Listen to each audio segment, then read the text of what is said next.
Jainism, Jain धर्म में एक स्यादवाद का सिद्धांत है। एक थ्योरी भी बोल सकते हो आप अंग्रेजी में, थियोरी ऑफ रियलिटी या फिर थियोरी ऑफ रिलेटिविटी। इसके अनुसार रियलिटी जो है वो मल्टी डायमेंशनल है। बहुत सारे अलग अलग पर्सपेक्टिव्स हैं, नजरिए हैं चीजों के लिए, और हर नजरिया अपनी जगह सही है। तो ये theory of relativity, her point of view relative है और वो अपनी जगह सही है।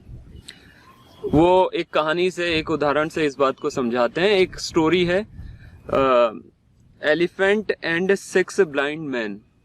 एक हाथी है और 6 अंधे लोग उस हाथी को छूकर बता रहे हैं कि हाथी कैसा होता है। तो जो पूंछ को पकड़ रहा है वो बोल रहा है ये तो रस्सी जैसा है कि मुड़ जा रही है। जो पैर को पकड़ा है वो बोला है कि पेड़ के तने जैसा होता है हाथी। फिर जो सूंड को पकड़ा है वो अलग डिस्क्रिप्शन दे रहा है, जो उसके पेट पर हाथ रखे वो अलग डिस्क्रिप्शन दे रहा है। तो जो थियोरी ऑफ रिलेटिविटी है, जो स्यादवाद का सिद्धांत है, वो ये कहता है कि हाथी को समझने के लिए अलग अलग नजरिए हैं, क्योंकि हर आदमी अलग जगह।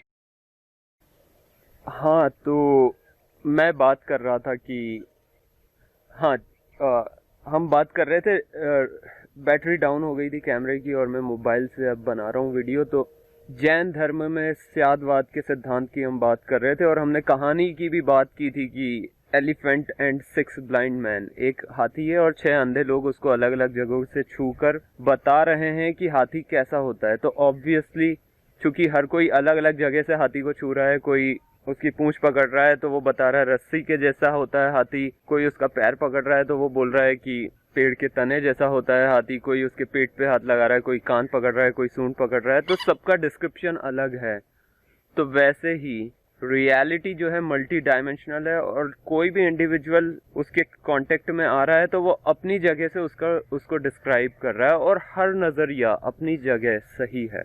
हर पर्सपेक्टिव, हर पॉइंट ऑफ व्यू अपनी जगह सही है। तो ये स्यादवाद का सिद्धांत है।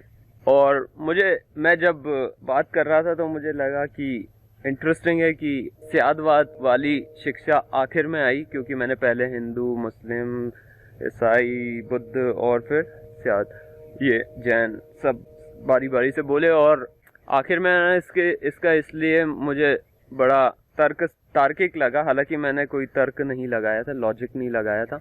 वो ये कि हाँ, इस आखिर में मतलब हम बोल सकते हैं कि पहले जो 4 बोल दिए गए और ये 5वां, ये सभी अपनी अपनी जगह सही हैं।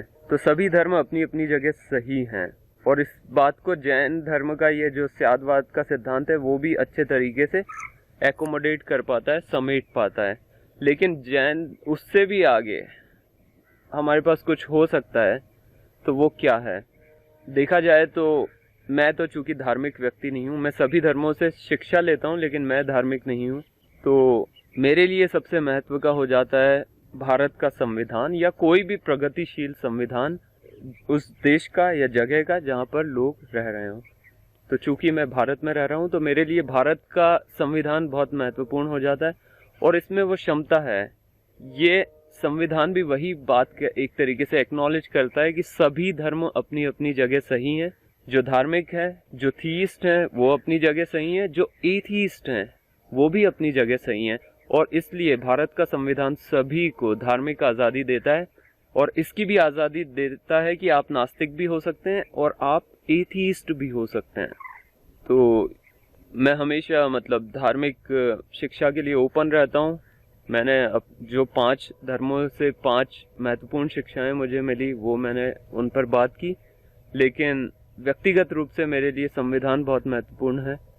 मेरे लिए एक तरीके से मैं तो हूँ नहीं धार्मिक, लेकिन अगर किसी मायने में धर्म कुछ बोल सकते हैं तो वो एक कॉन्स्टिट्यूशनल पैट्रियोटिज्म का जो भाव है वो मेरे लिए धर्म हो सकता है। कॉन्स्टिट्यूशन मेरे लिए एक स्क्रिप्चर जैसा है, स्पिरिचुअल और रिलीजियस टेक्स्ट की तरह है। बहरहाल जिसको जो अच्छा लगे वो अपना सकता है। हर किसी की अपनी मान्यता है, हर किसी का अपना चुनाव है, हर किसी की अपनी समझ है।